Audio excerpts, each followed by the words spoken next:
হ্যাঁ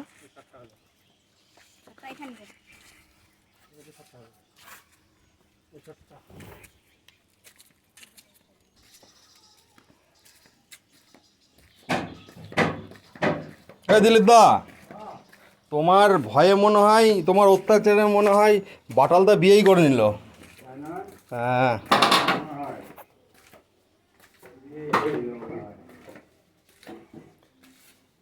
শাটারিং বলে সোমবার থেকে খুলবে, সোমবার থেকে বলে শাটারিং খুলবে। খুলে পড়ে যাবে না তো? হ্যাঁ, ছাদ খুলে গেলে কিন্তু তোমাকে দিয়ে আবার কাজ করাবো, তখন বিনা পয়সা কাজ করতে হবে, টাকা আর আমি খরচা করতে পারবো না। বিনা পয়সা সিমেন্ট দিতে হবে, বালু দিতে হবে, সব দিতে হবে। হ্যাঁ সিমেন্ট বালু সব দিবে। হ্যাঁ